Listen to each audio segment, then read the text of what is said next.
Hello! How's everybody doing? This is the Oscar reaction broadcast of The Falcon and the Dove.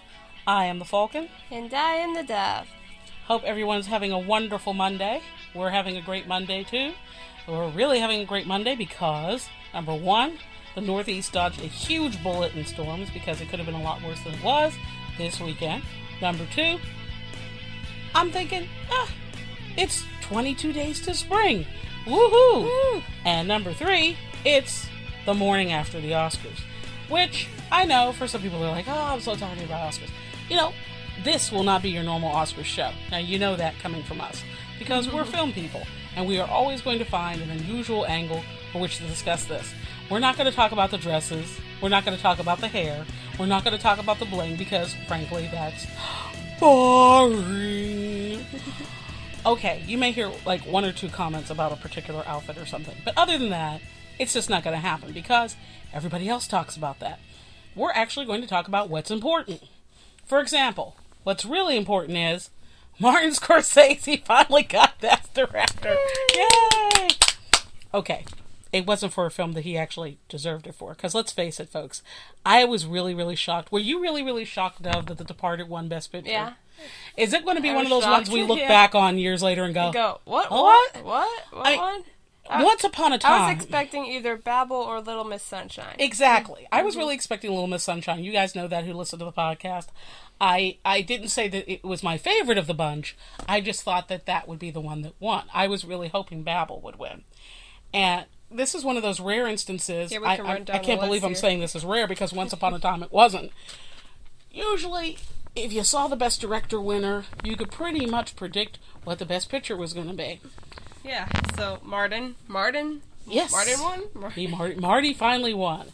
And, you know, he is, seriously, one of the greatest directors who has ever breathed air in the United States. He's an incredible guy. He's, you know, there have been so many people who have worked with him. Every story I've ever heard has always been fantastic. Exhilarating, you know. So, this is great. And, you know, do I think The Departed was the best picture this year? Frankly, no. But it was a good picture, and it was a good, solid example of Martin Scorsese work. And it's a shame we missed the other 6 that he could have had. At least one of those 6, you know. But I think that this is really, you know, sometimes you have what I call the Oscar recalibration plan, where they give somebody an award that they know they should have had a long time ago. And for Martin, it was just time. It was time. It was time. It was time. It was overdue. It really was. And he's a great guy. He's just done some incredible work. And it was great to see people who had been in his films before, like Jodie Foster was there at the Oscars, and of course she's been a Taxi Driver. And a lot of people who won last night really, really did deserve it. Yeah, I mean, you know, there have been years. It was and, a good show. We all know, especially those of us who have been around for a couple decades, know there were years where you just went, huh? Yeah, like Julia Roberts has won a million times. Yeah, you know. You just get tired of it sometimes. You gotta look and you go, what's up with that? But this was really cool. This was a good Oscar show. It was a very, very good show. It was great for the winners and the nominees. I thought it was really cute to actually give a nod, give full props to the nominees. Yes, that was a running theme throughout the whole thing. If you saw it, Ellen DeGeneres and the rest of them were all celebrating the nominees and not just the winners. Exactly, and as Oscar shows go, this one was okay. I mean, sometimes I don't necessarily like all the fluff. I just wish they'd stand there, tell you who's going, bring out the presenters, run through the list, you know, and go. But this year, it wasn't as irritating as it has been in some years. I think Ellen DeGeneres did a fine job. Yes, she did a great job. I think that I wasn't annoyed by the compilation videos. No, they were good. They were good. Yeah, I like the compilation videos that they were doing. They were doing foreign language films, and they were doing American film compilations. They had a lot of compilation videos this year, and I like those because people put a lot of hard work into them, and it wasn't senseless fluff. Exactly. It was sentimental. So let's talk about the big categories. Let's talk about Best Picture. Best Picture, The Departed. First of all, all of these films were, adult material. Even Little Miss Sunshine was rated R. Yeah, I think the only one that wasn't rated R was The Queen, right? Right. I'm not sure. Yeah, and that's not exactly kiddie material either. Right. Most of them were R. Yeah, so heavy bunch, serious bunch. Very, very interesting films. Very interesting bunch. They really ran the gamut this year. Violent. There was, quite a bit of violence. I mean, let's face it, Letters from Iwo Jima is not exactly going to be an up film. I think Little Miss Sunshine was the breath of fresh air in the group. Yeah, it was, because, there was a lot of dialogue, and it was tremendously dysfunctional, and there was some humor. There was also some stuff in there that was kind of shocking, especially when you consider that all that was around a 10-year-old, but I heard Alan Arkin, who I did pick to win. I did pick him to win, and he won. Yes, we're going to go through and see which ones we were right on here. He said, well, a lot of the time, we made sure that, our young actress wasn't around. And then later he says, well, how many times has she seen the movie? He said, probably 6 or 8 by now. So all of the cautionary notes I took to make sure she wasn't present when I was doing some of the things that were, quite frankly, R-rated. In respect to the film, she ends up seeing anyway. So, what was the point there? But Best Picture, Departed. Right, we were both wrong, so we lost that one. We lost that one. I had picked Babel, and you had picked Little Miss Sunshine, so we didn't win that one, but we did win most of them this year. Yes, we did. We did really good. A couple that we missed. We rocked. And the couple that we missed were ones that we actually wanted to win, but didn't think would. Right, exactly. Because I was thinking they were going to find some way to take Marty's award away from I was right about Martin. About Martin. I got Martin. You got Martin. I wanted Martin to win, Martin, but I thought they were going to give it to Clint again. You picked Clint. Yeah, you picked Clint. And to be honest with you, Letters from Iwo Jima or Flags of Our Fathers are incredible films. If you are a young person and you haven't seen these films, you really need to get, for somebody my age, and the boomers, what these stories tell. But Letters from Iwo Jima takes a different perspective on a story that we are fairly familiar with. It's still worth seeing. Excellent acting, incredibly well shot. And, Clint, I don't know. I look at him as an actor, and over all those years, and we think, wow, he's had such an interesting career. But as a director, I think he's really found his forte. He has done for directing an exponentially higher calling and job than he did as an actor. I mean, Dirty Harry, but what he's doing as a director is just incredible. So, let's move on to one of the other... Best Actor. Yeah, Best Actor. Best Actor. We both picked Forrest Whitaker, so we won that one. There we go. The Last King of Scotland. And this is Forrest Whitaker. For those of you who may not have seen The Last King of Scotland, or even had an opportunity to see The Last King of Scotland, hopefully it'll be coming out on video very soon. His speech, I think, was one of the best Oscar award speeches I have ever heard. I thought he nailed it. I thought he nailed it. He was on top of it.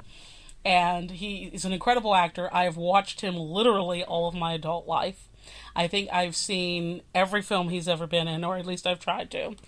And I have some favorite roles over the years, from Ghost Dog to even his role as a British soldier in The Crying Game with Stephen Ray, who as a member of the IRA, and they kidnap him, and he's got that great that was line interesting. In there. That was a very dynamically interesting film. And, but he played a great role. He was in Phone Booth with Colin Farrell. He played a cop? Yes. Yes, he was trying to negotiate this guy out of the phone booth. And it was really, really dynamically interesting when you see such great actors pitting against each other. So he has done, and he was with Jodie Foster in Panic Room. He was in Panic Room, too. Oh. On the other side of the law. So he's had a really, really great career. There have been so many films of his. And I'm sure he's going to get a Lifetime Achievement Award. I'm saying it right now. I think he's going to get a Lifetime Achievement Award in the future. And my only sadness in this category is that poor Will Smith is ripped off again. But if it couldn't be Will, I'm glad it was Forrest. Yes. And even when I realized that The Last King of Scotland and The Pursuit of Happiness, and I actually saw Mr. Gardner, who is the basis of the tale of The Pursuit of Happiness, in the crowd yesterday, and it was just, it's a great story. I thought Jaden did a fantastic job. Yeah, Jaden and Abigail. When Forrest Whitaker was making his acceptance speech, I watched the faces in the audience, and Will Smith was crying. Mm-hmm. And Jada Pinkett Smith was crying. He seemed very happy for him. And some of his fellow actors and nominees in the category were crying. Leonardo DiCaprio was crying. And I thought, Will Smith, Leonardo. That just says so much about the power of his delivery. And he's a vegetarian. I just think he's great. So there we go. But I just feel so bad for Will. Will, we're just going to have to get you another fantastic role. He's been nominated 3 times, right? Yes. You know, one time he will get it. Your calibration is going to come up where they're going to give it to you because they know that they will. The Academy tries so hard to be fair, and they're always making up for awards that they didn't give people for the next year. Exactly. And the next year. And the next it happens. Year. And I mean, there's some large ones that have happened in the past. I think, you know, of recent memory of the past decade, one of the more obvious ones was when they gave Ron Howard the award for A Beautiful Mind for Best Picture and Best Director, when truly the best film that year was The Lord of the Rings, The Fellowship of the Ring. Yeah, that was the big one. That one they're going to continue to look back on and go, huh? You know, and it's because they didn't give it to Ron Howard for some other projects, specifically Apollo 13. Right, that was their makeup thing, their makeup year. It was a bad time to do a bad makeup time to year. do that, you know? Where Lord of the Rings came. Lord of the Rings, PWN's All Beautiful Mind. Any day of the week, because they really embellished that guy's story. I mean, you know, it should have had a disclaimer that said any resemblance to reality is purely coincidental and should not be taken as fact. I mean, I know he's still alive and everything, but let's face it, he wasn't the nicest of fellows. And, you know, thinking, wow, they really tried to, like, glorify his characterization there. I mean, the film was okay, but it certainly wasn't Best Picture.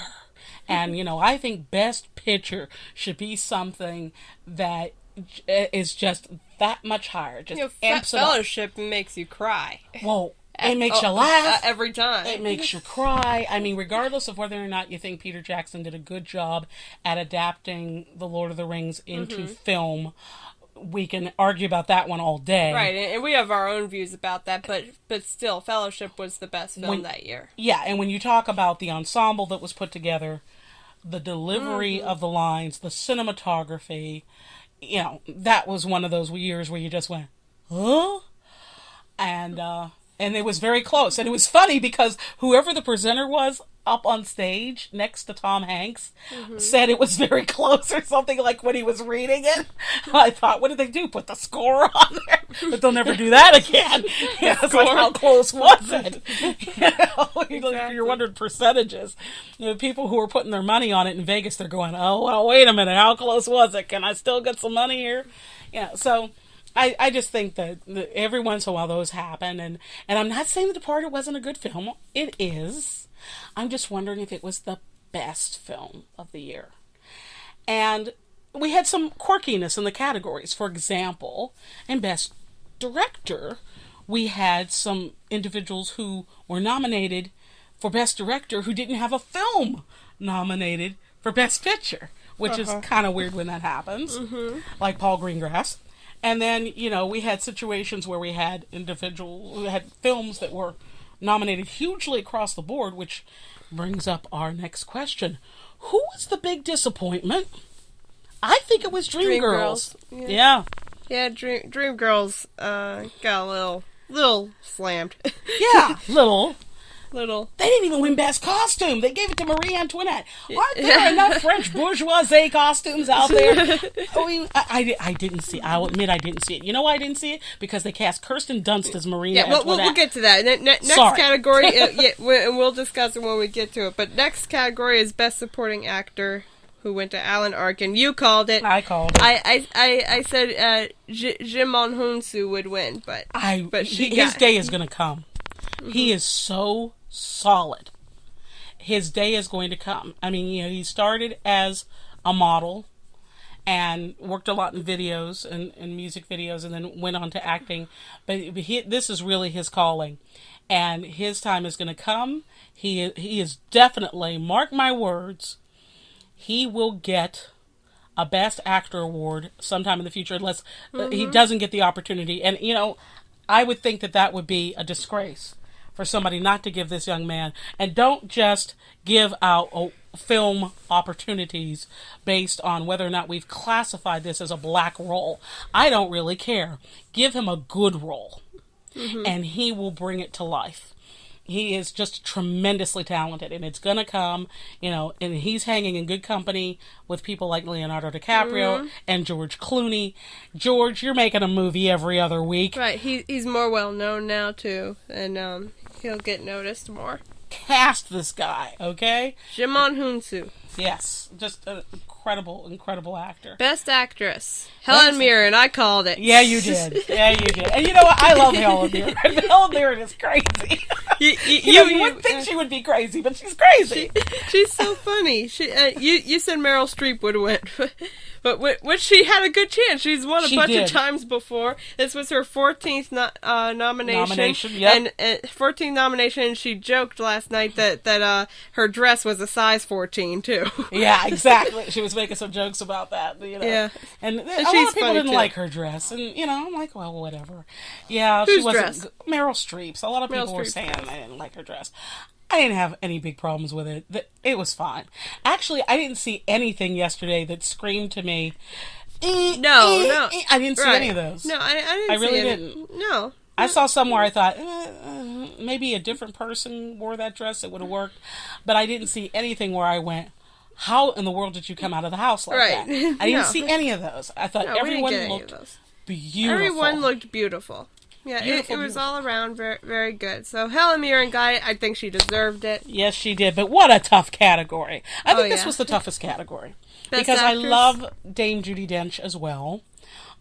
She's immensely talented. I think I've seen her in Kate Winslet. Kate Winslet is having a tremendous career. And she almost doesn't do anything bad. So I'm really impressed with her. And Penelope Cruz for Volver. Go, girl. I mean, I just think that's fantastic to get there.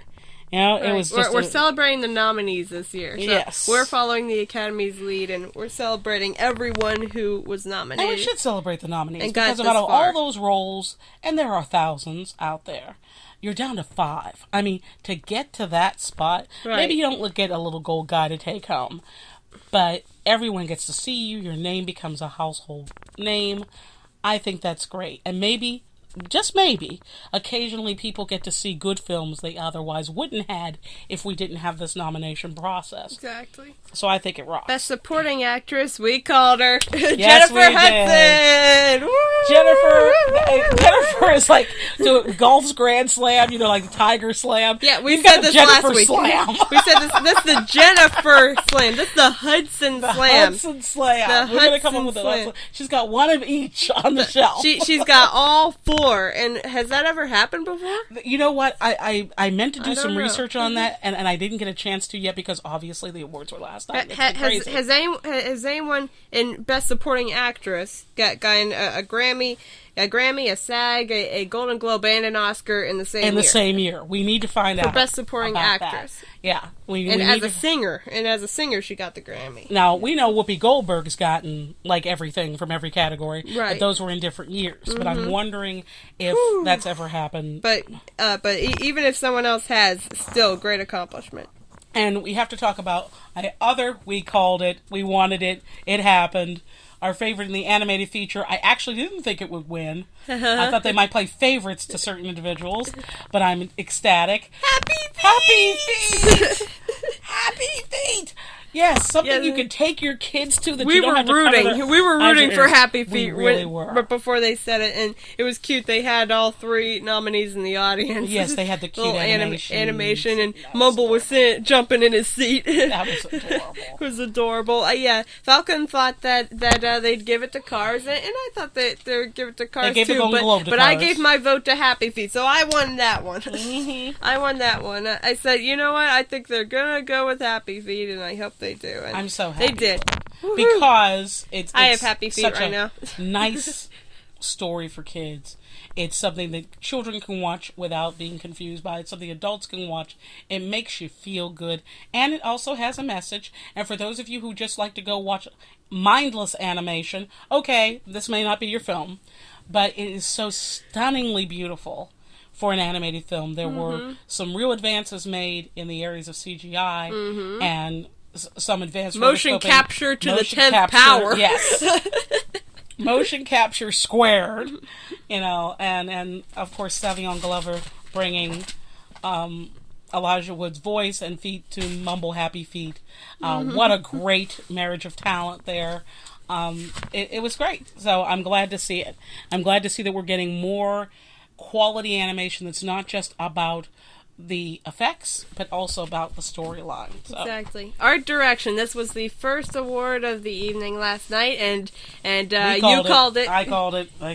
You called it. I thought they would give art direction to Dreamgirls, but they gave it to Pan's Labyrinth, and I wanted Pan's Labyrinth to win, and I'm so happy that they won. Pan's Labyrinth won 3.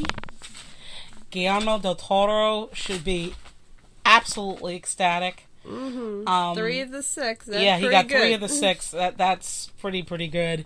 And in categories where he clearly deserved it. I was kind of upset about the screenplay thing going to Monahan and The Departed, but I understand it. For original screenplay. Yeah. And I was thinking that was adapted screenplay. They may be adapted screenplay because that story is actually from... Departed did win adapted screenplay. I know because they're in another category, because that was another movie in Japan. Right. We'll get to that. We'll get to that one. But Pan's Labyrinth and art direction, they deserved it. Absolutely. So deserved it. Guillermo del Toro is a genius. The people who have worked on this film certainly applied a labor of love.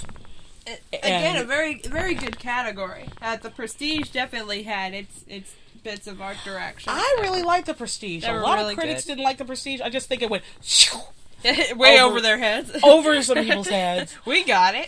Hey, David Bowie as Nikolai Tesla is okay with me anytime. I got it.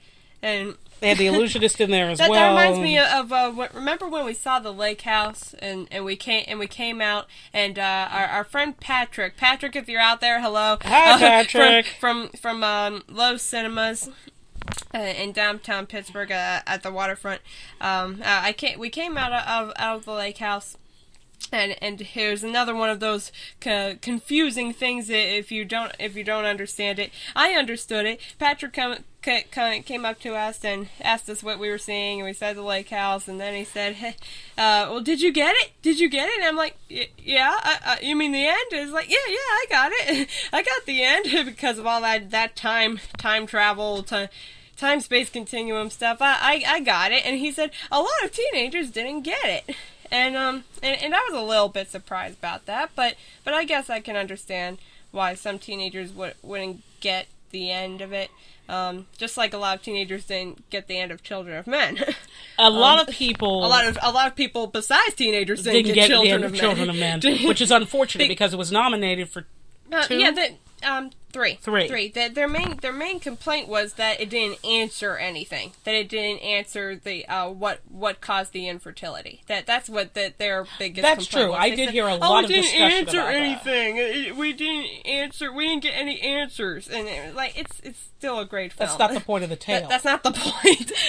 The point of the tale is not to scientifically solve their near future storytelling. It was to present a tale of... The point is that one woman did get pregnant. One woman did, which was the hope. Right. It was the hope.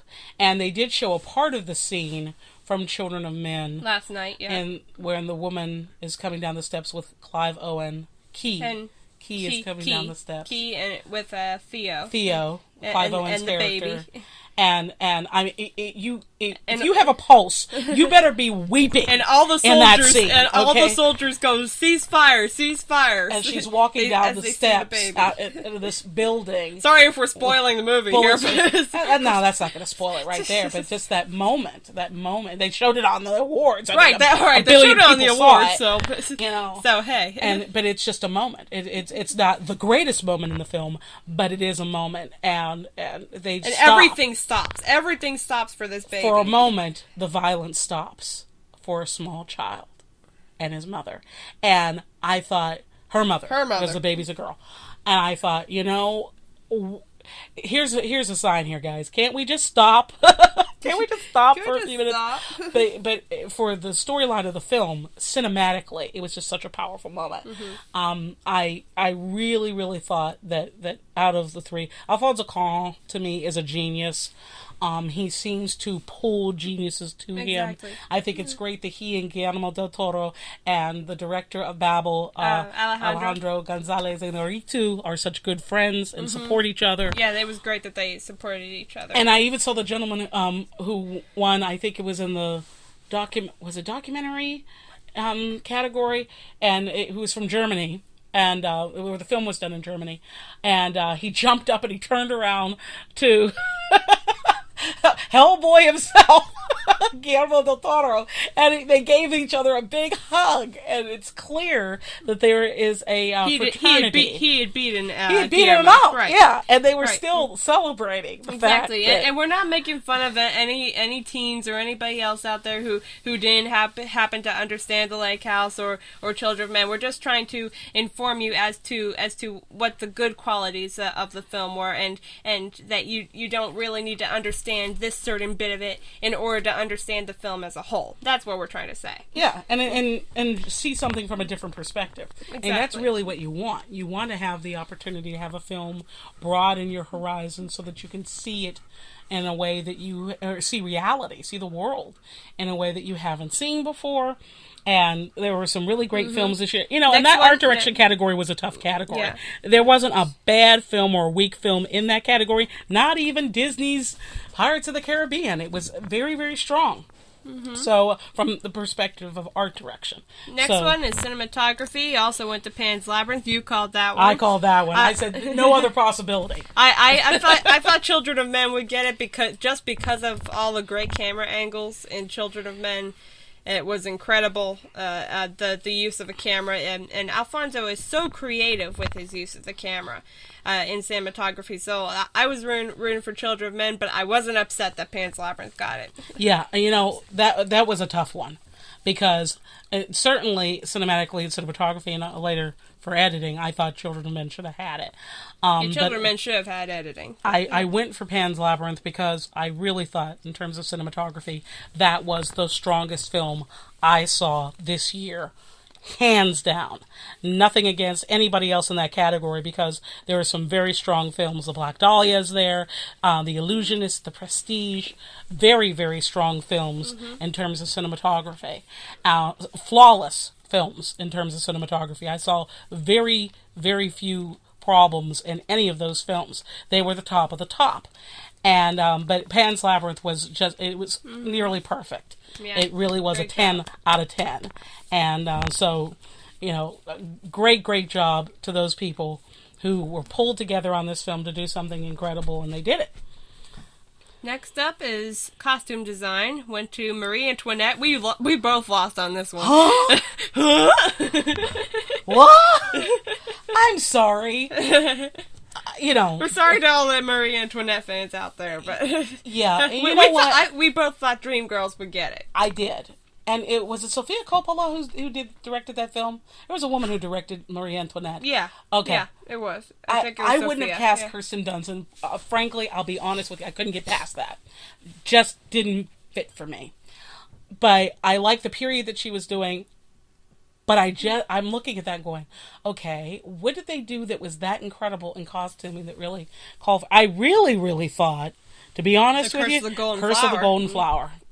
That was just very, very elegant. I know that the movie itself didn't get a lot of great reviews, but the costumes were definitely incredible and very, very difficult to reproduce. And to reproduce that period for the camera and make it perfect is incredibly difficult. There's French bourgeois costuming all over the place out there. There's probably 2 or 3 films a year you could pull the additional costuming or additional legends from. But I just thought Curse of the Golden Flower had it locked, if not Dreamgirls. Dreamgirls had a very difficult time. They had to recreate a period that has become retrospectively rather confused. And, a costume designer has to recreate that period in such a way that it is believable and authentic, where you don't see some anachronism walking by and go, oh, that wasn't there then. Right. Especially if you've lived through the period, French bourgeois, well, nobody's alive right now who saw it, so it makes it a little difficult to compare. But we've had a lot of history, film of that period, where with Curse of the Golden Flower, we've had very little history, and I was extremely impressed with some of the flawlessness down to the smallest detail that they paid attention to. And, I just thought that they probably had it. If not them Dreamgirls, and, right. You win some, you lose some. Best documentary. We so won this one. Oh, yeah. And Inconvenient Truth, of course. We knew they would win that one. Yes. And again, nothing against the other documentary films in this category. Who was the presenter who said the tremendously depressing films in this category? Unfortunately, that was true, but excellent films. They were all pretty depressing. Yeah, Iraq and Fragments, yikes. They're depressing, but... Jesus Camp. I think there's a lot of Jesus Camp's just sad. It's sad on so many levels, that film is sad. Frightening on some levels. Deliver Us from Evil, I don't know too much about. Oh, yikes. You need a strong belly for a lot of nominations this year. Right, and My Country. My Country. But in Inconvenient Truth, I'm so happy. Because I said last week, it needed to win. Yeah, for all the people who were still undecided or think, I don't believe in global warming, it was a load of crap. And See the film. And on the same subject... See the film. Best song. Did anybody pick Melissa Etheridge to win Best Song? Now that was a shocker. Raise their hands. I was going Dreamgirl 1, Dreamgirl 2, Dreamgirl 3. We were so blown away by that one. I was like, whoa! I Need to Wake Up 1. I was just shocked. That was... She was shocked. Yeah, and after they performed all 3 songs on there, I was thinking, like, okay, which Dreamgirl song is it going to be? I think it's going to be Listen. I think it's going to be Listen. Yeah. And then they say Melissa Etheridge, and I'm like, whoa! And it looked like Melissa Etheridge did the same thing. She was like, huh? Did they say... No. Was that my name? Well, everybody's looking at me. Everyone's looking at me. Must have been me. It must have been me. That's what she said on Oprah today. Yeah, out-of-body experience and I'm sure that's got to be exactly what it is. But congratulations to Inconvenient Truth, and Al Gore was great. It was really good. Best documentary short. Tough category. You called it Blood of Venus District. I did. I called it, but believe me, that was not an easy call. That was a very, very tough call. Excellent films. I voted for Rehearsing a Dream, but that's because I hadn't seen any of these documentary shorts. Recycled Life, again, have a strong stomach. Yeah, I probably would have picked Recycled Life if I had seen any of the clips beforehand. I almost did. It was my number 2. Mm-hmm. But the Blood of the Unsu District was, Two hands about piano players. Yes. It was really, really, really tough category. Great films. Film editing went to The Departed. That surprised me. Yeah. We both voted for Children of Men to win it. Yeah. Because of the lack of editing. Their shot making in that film... we haven't seen for 20, 30 years. Again, Alfonso and the rest of them, the handling of the camera angles and the putting together of the camera angles is absolutely incredible. So we thought Children of Men had it, but again, another tough category. These are all tough categories. Yeah, it was a tough category, and in a way that may have gone to a popularity contest, but now, I'm okay with that. I personally didn't get to see The Departed, but so I can't speak to its editing. But what do you think? Well, most of the, Blood Diamond, Babel, of course, had excellent editing. I really thought Children of Men should get. I think Children of Men will become a staple, or should become a staple, in most film schools to watch. We were a little upset that it didn't win anything. That was what we were upset about. That was our down. And that was the one I really thought it had locked in. Film editing. Yeah. Film editing or cinematography. Yeah. It had to have. I mean, it just... you have to see this movie if you are even slightly interested in film technique. And to study this film is incredible. To study it, because it's just it's eye candy. It's eye candy to the filmmaker. And it will give you such a perspective on what can be done. I mean, this one wasn't a technology issue necessarily, concerning, there weren't any bizarre special effects. This was good old-fashioned war correspondent, camera on your shoulder technique. Which means, really... You feel like you're there. You're there. It's like a battle. Painter with a paintbrush, only this is a camera person with a good eye and an excellent crew, technical crew. You get engrossed into it, and I personally don't like war movies a lot, but this one got you caught up into the goal of the story, which and the heart of the story is not a war movie. It's the journey of Theo and Key and her baby through an infertile world that has gotten so depressed, and that's the heart of the story, and that really drove it through the battle scenes. Through an infertile world on every level. You nailed it. That is it right there. That's the heart of their journey through an infertile world. Brilliant, Doug. That was brilliant. That gave me chills. This is so good. Everybody knows that I'm a filmmaker, and gave me chills. And those who didn't now know. Now know. Yes. Like, I'm the filmmaker here. Yes. I've made a couple films. So I did back in the day. Right. I'm the oldster, I did back in the day. I may again, because, Dove may need me. She may need my eyes and my continuity and scope of experience. Exactly. Foreign language film. The Lives of Others. We both lost this one. We both lost that We one. thought Pan's Labyrinth or Water would get it. That's the one that won, and he hugged, the director hugged Guillermo del Toro. What? The Lives of Others. That was the film. That was it. He jumped out of his chair. For best foreign language film. Yes. I really thought Water might have a chance. Yeah. That was a tremendous film. Water, yeah. It only got one nomination, but incredible film. Yeah. That's another one. If you get a chance to see Water, we both voted so many people sacrificed and really their lives were threatened to make that film. So you really want to see Water. Again, adult material, gang. Adult material.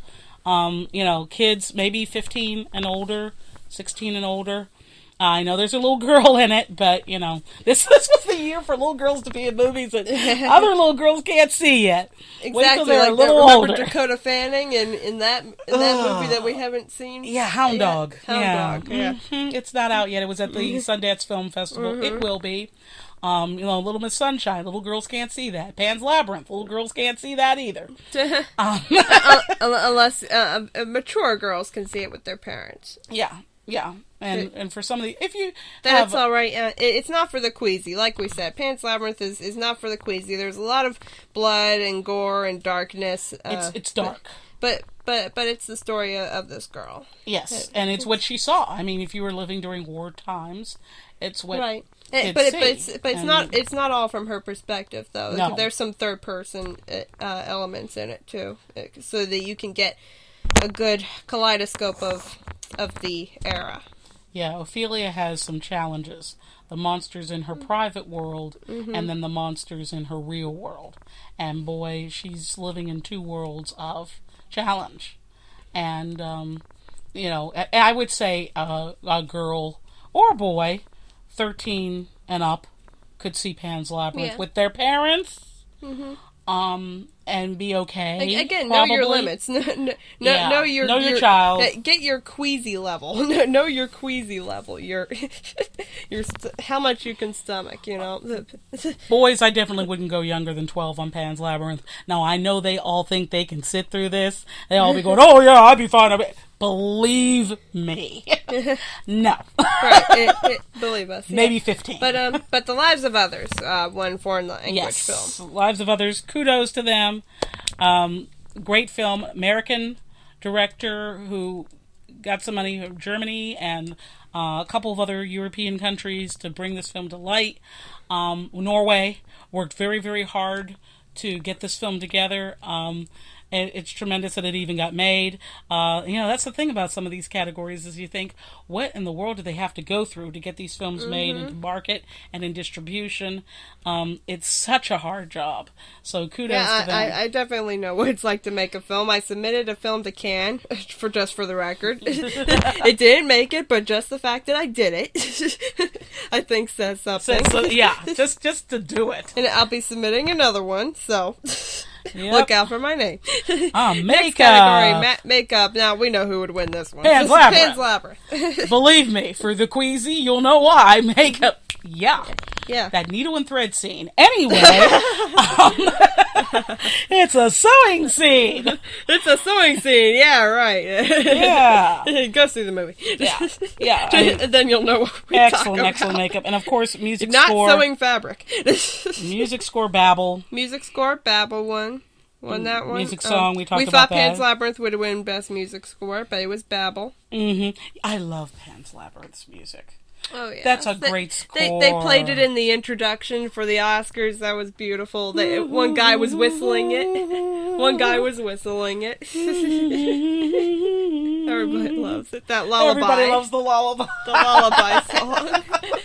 That was great. And it's throughout the whole score. I'm going to go out and buy that soundtrack. By the way, score. Martin Scorsese, The Departed. Score, Howard Shore. No nominee. What happened there? What happened? Well, these other guys beat him out. Well, yeah, but I don't know about the Good German soundtrack. You know what? I heard a little of the Good German soundtrack, and it is quite good. Okay. And of course, I have heard the music from the Queen. I have not heard the music from Notes on the Scandal, which is Dame Judi Dench and Kate Blanchett. And I have not seen that film. Looks really creepy. Another one you gotta leave the kids at home. But it looked like it had some interesting music. Again, I think these are all rated R except the Queen. Yes. Correct us if we're wrong on that. I think the Queen was PG-13. Yeah, I think so. And we talked about music song. Song and Inconvenient Truth. Mm-hmm. We thought, three shots of the apple from Dreamgirls, they would get it. But yeah, I mean, you figure if you own the category, dang. But I was wondering, it's like, there could be an upset. I'd like, I need to wake up to get it. And you know what? If Dreamgirls had been out in 2005, I didn't think they'd get it. When, quite frankly, there really wasn't that much. In 2005, yeah. If Dreamgirls had had the same 8 in 2005, they would have walked away with at least 6 of them. They came out in a rather competitive year. Yeah. And I'm still wondering about, Best Picture nomination, but... It was a good year. Yeah. And I'm still kind of wondering about that one, but and it's a shame that they didn't get more. I think Jennifer Hudson, though, getting hers demonstrates the power of the acting and the quality of the film. Mm-hmm. Adapted screenplay, The Departed got this one. We were voting for Children of Men. Absolutely. Nah. What? The original film in Japan that The Departed is based on was darn good. The Departed is just okay. Like I said, I love Marty. I love him. This was not his best work. He should have gotten it for Gangs of New York. Yes. That should have been the best film that year. Yeah, he should have. And he great core of actors. What year was Gangs of New York? Was that the year Chicago won? Yes. 2002? Yes, which was 2003. Which was 2003's Academy Awards. Yeah. Okay. Yeah, so and I love Chicago, but Gangs of New York was, in fact, the best film I saw that Who year. got Best Director, then? I forget. Clint Eastwood again? I don't know. No, well, it wasn't Rob Marshall, because Rob Marshall did Chicago. He's from Pittsburgh. We don't remember. We can't remember. We can't remember. But the point is, he didn't get it. Yeah. And he should have gotten it. And he should have gotten it. We just know he didn't get it. Original screenplay. We were voting for Pan's Labyrinth, of course, because that's an original screenplay. Guillermo del Toro actually wrote this screenplay. I don't know how many people know that. Incredible. This is not based on a book. No. This is not based on anything else. Out of his head. Magnificent. And his lucid dreams. And his research into fascist Spain. But Little Miss Sunshine got this. And Little Miss Sunshine got that. So, and I could see that. Mm-hmm. I could see how that would have worked. For original screenplay. And, of course, Baba was in there. Letters from Iwo Jima was in there. And I remember they were saying last night at the awards that Little Miss Sunshine got passed up by a lot of people. A lot of companies. Yes, it did. He took that screenplay everywhere. And still didn't get it picked up. So when he finally did, I mean, kudos to them, you know? Mm-hmm. Visual effects. Visual effects. Yeah, we voted for this one, Pirates of the Caribbean. Both of us voted for that. We voted for that. It won. Woohoo. There you go. Woohoo. Sound editing. Letters from Iwo Jima. You won this one. Yes, I did. I voted for Blood Diamond. That was a tough category tough. Again. Immensely tough category. Pirates of the Caribbean editing. was in there. Flags of Our Fathers was in there. Clint against Clint. Apocalypto was in there. Who? Oh, yeah. That film by that guy. Yeah. It's okay. Who clearly well-researched his ancient Mayan to the hilt. Yeah, right. Although, on that note, as crummy as his ancient Mayan was, I do have to say that this year had more films in languages other than English break into the major distribution market more than I think there has ever been. Exactly, yeah. I mean, Letters from Iwo Jima. When we were telling, we told people about Pan's Labyrinth everywhere we went, and when we told them that it has subtitles, they were like, "What?" It has and a lot subtitles? of people, you don't tell them it has subtitles what because language is it in? Get scared. Yeah, they get scared. A lot of people can't take subtitles. I don't know what's up with them, but it's a little reading. So what? It's a little reading. Yeah, with Pan's Labyrinth, you forget they're even there. Exactly. To be honest. Exactly. All right. Some guy was sitting in front of me who was very tall, and his head was in front of the screen, in front of the bottom of the screen, and I had to look around to read the subtitles. But believe me, I forgot that they were there. So that's how good it was. That's how good it was. I just got caught up in the story, and sometimes you don't even have to read the subtitles in order to understand what's going on, because the visuals are so beautiful and evoke so many emotions, and it was great. Exactly. So, Letters from Iwo Jima, one sound edit. And, it's not in English. It's subtitled throughout. Mm-hmm. So was Apocalypto, so was Pan's Labyrinth. Yeah, sound editing, and it's not in English. And it's not in English. So, it was a very... Ken Watanabe did an incredible job. It was a magnificent film. I mean, it really was. And, people were going, war movies. Believe me, I'm not... the first person to race out to a war movie. But wonderful, wonderful film. The tint is very interesting. It's not quite black and white. It's not quite sepia tone. It's a blue tint. It's a blue tint. It's a bluish gray. Bluish gray. Bluish dark gray. Metal gun tint. Bluish dark gray. That is the tint. Yeah, just to give it gunmetal tint. Just to give it a hint of like a period footage, right. Like the stuff you used to see. For those of you who don't care about tint, you should, because it really gives the atmosphere of the film. Yes, correctly color tinted films look incredible and give you a sense of history. And you can have a great story, and the tint could ruin it for you because it doesn't feel real. It has to feel real to the audience, and then you could have a bad story with great tint in it, and it can make up for it. Yeah, color timing is really important. It really is. And the sound editing on that film was tremendous. I love the sound choir. The a cappella sound choir. I love that. I loved it. I loved it. The sound choir, the sound effects choir they were called. They were providing the sound effects just with their mouths and their hands, I think, to provide the sounds for these clips that they were showing on the screen. That was incredible. They had helicopter sounds, race car sounds. Yes. They really did a nice job. Of all these films, it was really good. So just as an aside there, sound mixing. Falcon won this one too. Dream Girls, yes. They gave them something, didn't they? Threw them a bone. They got sound mixing. I actually voted for Pirates of the Caribbean on sound mixing, which is legitimate. They had some really interesting sound mixing conundrums that could have gone way wrong and actually worked out very nicely. I thought Dreamgirls did an incredible job. They got the Oscar. Yay. So we actually got through the whole list, or at least this list. We did? There are technical awards. Yes, we didn't get through those, guys. And there are also student awards. We haven't done those yet. They don't do them on the show anymore. I think that's a bummer. Rather than fluff, I would rather hear the awards of those individuals, and they should have their moment. They should have their moment. Why should it just be reduced to, 30 principal categories? I want to see it all. So we got through all of the categories. Yes, we did. All right. It was a tremendous, tremendous evening for so many people. We're spreading the love around. I think it was well distributed. Nobody, walked in the door and locked down every category. That's got to be hard in those years where you walk in the door and somebody just owns the year and you just kind of Exactly. Yeah, I did not like last year's Academy Awards simply because there weren't a lot of good movies. Yeah, it wasn't their fault. It just wasn't a whole lot. I was mad at the Academy last year for some issues.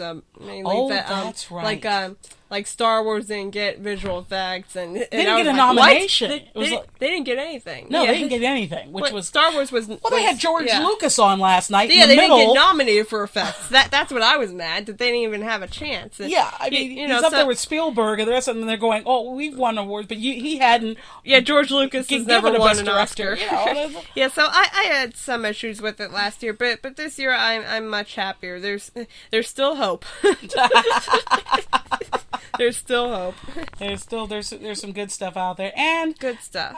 There were the documentary short category, and it said, "Hey, you're giving students, other independent filmmakers, inspiration to go out and do this."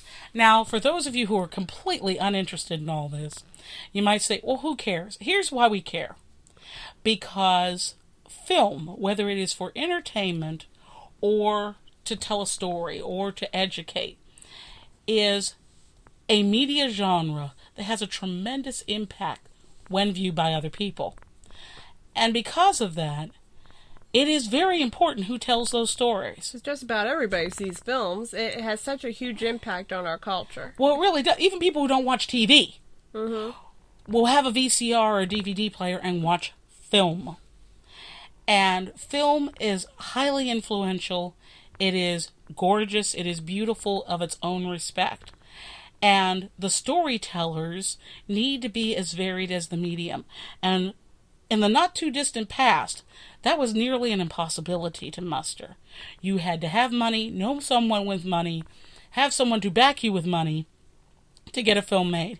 And even if you were born into that world, you didn't necessarily have your dream brought to life. Now, with the change in technology and the affordability of equipment, the most humble and modest among us can envision their dreams onto the screen. And that is incredible, because then we see different stories. We learn different perspectives and tales that we may not have otherwise experienced. We may not have access to the books, but we will have access to their vision. And it will be there on disc or in cans. I think it's for us to appreciate. One of the most comprehensive mediums to capture life. Comprehensive to the senses. Yes, well said, Dove. Well said. And in the next few years, there will be a museum that they are now building on 7 acres of land in California that will be dedicated to this medium. And no matter what changes in technology and how we advance digitalization, I don't think we're ever going to lose our appreciation for Super 8 and 16 millimeter and 35 millimeter film, because there is a different approach with those film mediums. There's a different story captured. There's a different perspective. whether it's black and white or color, regardless of what language it's in or the quality of the footage, there are so many different stories to be told. And there's still film schools out there that teach these mediums. Exactly. It's not all digital yet. Not yet. And it won't be. Contrary to what some are saying, we've still got another couple decades of transference of film, and some may never completely transfer over. They may just like working in that medium. Right. And they have the right to. Most film studios, except for people like George Lucas, still film in 35 millimeter. And there's nothing that says George won't go back and shoot that same way. Right. Believe me. George helped change the perspective of what is possible on film for a lot of people in the 1970s. And not just with Star Wars, but with, American Graffiti. But it is time for the average person to be able to save and tell their stories in ways in the past they couldn't have. And 5 years ago, you couldn't have told your stories the way you can now. And yeah, you got the YouTubes and, that's mostly light entertainment. Most of the people have the foggiest idea what to do with a camera in their hand. But gosh, isn't that exciting? Isn't that exciting? Film that is raw, not that they've sat down and been, indoctrinated 4,000 films worth and told exactly what to think and how to feel about each one. Isn't it cool that people can come with fresh experience and new perspective, however beautiful, however glorious, however sad, however hurtful, however brutal, and show that perspective to the world, and by doing so, teach us something that makes us greater than we once were and brings us closer to understanding each other. I think that's cool. That's what film's about. Yes, it is. And that's why we honor it and we talk about it. And we're going to talk about film a lot more here. We're going to talk about big films. We're going to talk about little tiny films. We're going to talk about independent films.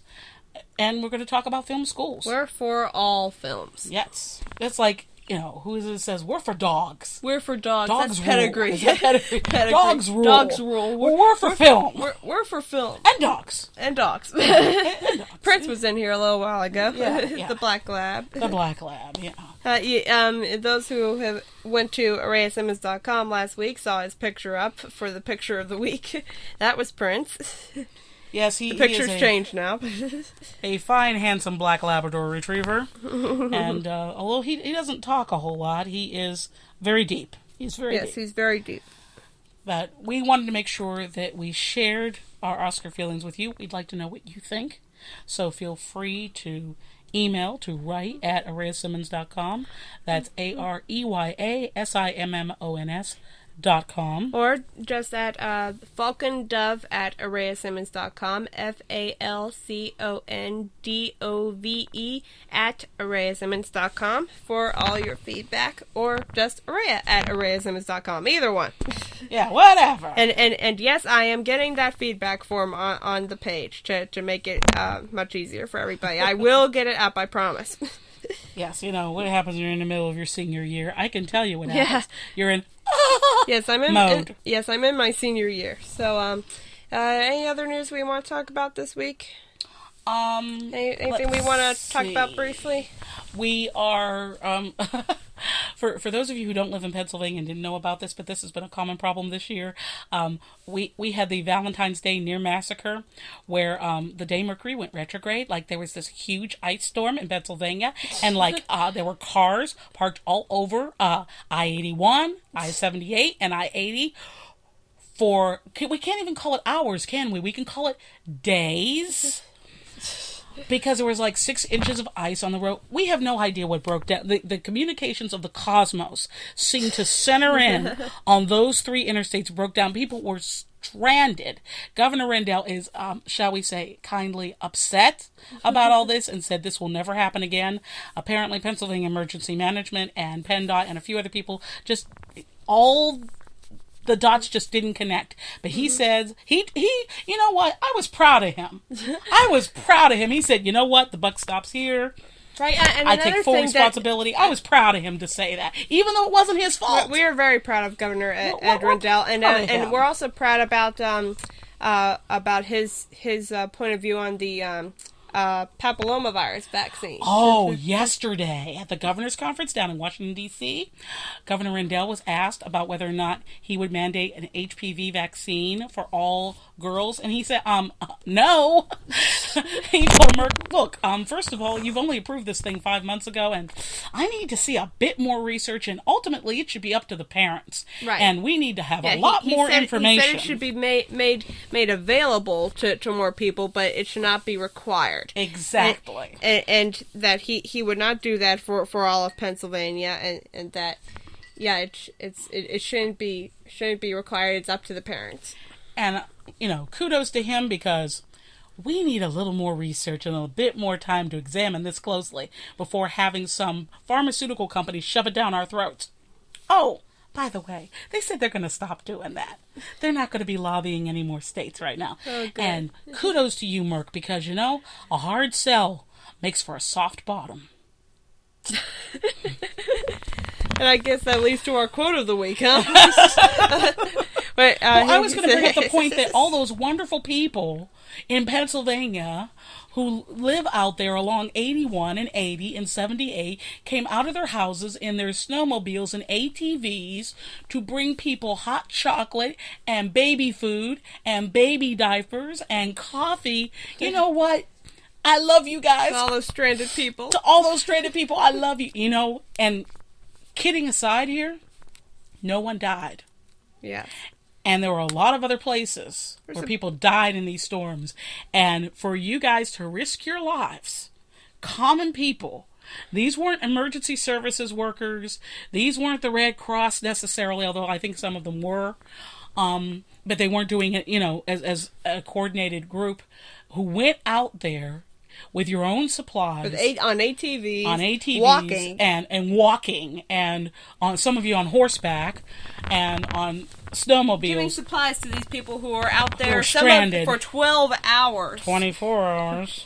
Some of them 12 hours. Some of them coming from the Westminster Kennel Club Dog Show. Yeah, some of them who were stranded with their pets. With their pets in there. And the car brought dog food, brought blankets, brought extra gas to help people get 2 or 3 gallons in their car. Some people are running out of gas, running the heat in the car. And I just want to say that I'm so proud of you, because that's what America's all about, gang. That's what being a human being is all about. That's what Pennsylvania's about, being a human being. That anyone should do that. Anybody should do that for their fellow man. I'm just proud of you, because Valentine's Day could have been a massacre. And it wasn't, because you cared. You looked out of your windows, you watched the news. Some of you didn't have power yourselves, but you went out there and you helped your neighbor stay warm. You brought them into your homes, or you put gas in their tanks, and that's just tremendous. Just tremendous. And Governor Rendell said, spanking those agencies, this will never happen again. We are all going to work together. We are not going to let that happen. I think they were kind of watching the game or something. I don't know what happened, why they weren't all out there assaulting the roads. But assaulting. Yes. Instead of assaulting the roads, they were assaulting. So that was bad. But for you big truckers who do Interstate 80 a lot, and I know every trucker in this country hits Interstate 80 at some point. That's a bad road. We all know it's a bad road. You have suggestions on how to make that road better in bad weather? Like maybe instead of just having those median strips, maybe having a way that people can gently pull off to the side without hurting their rigs, but keep the lanes clear, because what seemed to happen during that storm was that, the rigs couldn't move because of the ice. And then they would block 1 lane or 2 lanes, and then everything came to a halt. The other thing that needs to happen is, guys, when there's like a backup and it backs up past the exit ramps, block the traffic off so nobody else can come on the interstate. Okay. Important safety tip. Yeah. Okay. I'm done now. That's Falcon's rant. Falcon's rant for the week. And we will close with a quote of the week, and this is a film quote. This is not from a film. This is from a very talented author who I admire, Robert McKee, whose book I read, Story. That's his book, and he says in his book, and this ties into all the Oscar stuff and everything, storytelling is the creative demonstration of truth. And I've had that on my website, but I just need to say it on here. Storytelling Think about that. The creative demonstration of truth. I love that. All forms of storytelling, not just film, all forms of storytelling. Because why do we tell stories? So that we learn something from them, share something from them, even if what you're sharing is a good laugh. Mm-hmm. I like that. You go, Mr. McKee. We love you. He teaches at, and yeah, he's from LA. He teaches at colleges. He does seminars, and I'm still making my way through his book. But I saw that written in his book, and I just wanted to acknowledge that pearl of wisdom there. That rocks. Good job, Robert. Mm-hmm. We done? We're done. So, if you have a story that you would like us to talk about, email us at again, falcondove@arayasimmons.com or araya@arayasimmons.com. Anything. Remember, anything floats our boat. Anything makes us fly. Yes, we are Shuffle Mode for podcasts. Yes, we are the iPod Shuffle Mode podcast. We talk about anything that concerns you. We would like to hear about it. We would like to talk about it. Anything, just about anything that you would like us to talk about. So, email us. Give us your feedback. Tell us what you think. Thanks for listening, people. This is the Falcon. This is the Dove. And we hope you have a very wonderful, blessed week. Stay safe. Stay warm.